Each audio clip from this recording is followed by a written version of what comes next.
Moi, j'ai commencé la danse à 8 ans. Ça a été une rencontre pas exceptionnelle parce que je sortais d'une sale opération. Je n'étais pas la plus douée des douées.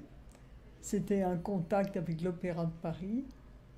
J'ai trouvé ça très bien, mais ne me convenant pas du tout. Ça a été beaucoup plus tard que rencontrant par maman, qui me traînait au théâtre des Capucines avec quelqu'un du Bolchoï, Nikitina, que la danse classique m'est apparue beaucoup plus présente, beaucoup plus accessible. Puis après, enfin, j'ai rencontré la danse contemporaine, Martha Graham, la méthode Martha Graham, autour de quelqu'un de formidable qui m'a vraiment enseigné et qui m'a permis de commencer à chorégraphier, à travailler sur mes idées.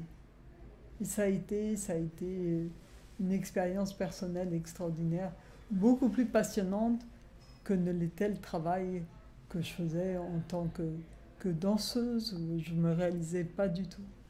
Voilà, la chorégraphie, ça a été une vision extérieure du travail de l'expression et comment l'amener à amener une pensée à être dite par le corps, par le témoignage gestuel. Mais travailler différentes méthodes. J'ai travaillé le yoga, j'ai travaillé le tai chi, plein de danses modernes, je travaillais les claquettes, tout m'intéressait, même la danse indienne. Puis je me disais, il y a une synthèse à faire que j'ai essayé de faire tout au long de ma vie. J'ai même rencontré la méthode Fonda aux États-Unis et ça m'intéressait parce que je disais, tiens, c'est la danse dans la rue. La principale réponse que je dirais, dans toutes les difficultés que j'ai, qui sont normales, trouver les moyens pour monter des projets, les sous, etc., etc., je dirais que l'accessibilité, entre guillemets, c'est une des plus difficiles choses à réaliser. C'est-à-dire dans un des spectacles qu'on avait dernièrement, il n'y avait tout simplement pas d'accessibilité au fauteuil électrique d'une personne. On me disait, on va la prendre dans les bras, on mettra le fauteuil sur la scène. Donc c'est quelque chose qui n'est pas ancré du tout dans les esprits.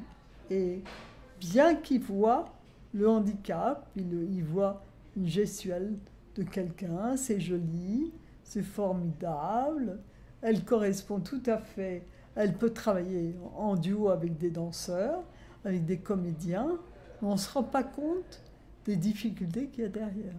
D'abord pour avoir la personne là, parce que ça veut dire beaucoup de difficultés personnelles qu'elle a à gérer pour être présente aux répétitions et au spectacle, et puis l'accessibilité, qu'elle puisse entrer et sortir de la scène sans être en prison. Il y a des évolutions qui me semblent fondamentales et très importantes. À savoir, il faudrait tout simplement que les gens aient le goût à venir voir, à poser des questions simples et à ne pas intellectualiser ce qu'ils voient, mais essayer de le vivre, de le sentir tout simplement, de l'aimer ou de ne pas l'aimer. Mais il y a une simplicité à retrouver dans les expressions, dans l'art d'aimer, je dirais. Je suis très étonnée de voir à quel point tout est compliqué. Même, vous voyez, un spectacle de danse, par exemple, ben, c'est beaucoup moins vu que du théâtre, de la comédie, parce que c'est de la danse. La danse, c'est compliqué. Alors, par exemple, les gens qui sont venus à Loche, oh, c'était super, c'était formidable, c'était extrêmement intéressant. Mais alors c'est accessible. Ça veut dire quoi? Voilà, il y a une problématique qui est posée dans la tête des gens. Et l'avenir, ça serait que on puisse projeter et faire en sorte que tout le monde puisse voir tout. Et que ça soit possible. Sans mettre d'étiquette. Voilà. Théâtre, danse, cinéma, que ce soit accessible avant tout.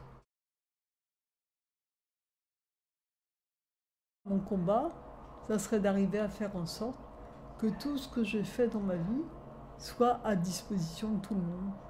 Que j'arrive à continuer à disposer de la volonté des gens pour leur mettre le plus de jolies choses possibles dans les maras, si j'arrive à le faire. Je pense que j'en ai encore la volonté. Voilà. De tout mon cœur, j'espère qu'on arrivera réellement à faire en sorte qu'il y ait une suite dans tout ça. Que ce soit le théâtre, la danse, le cinéma. Je pense que l'art est un élément qui n'est pas extérieur mais qui fait partie de la vie.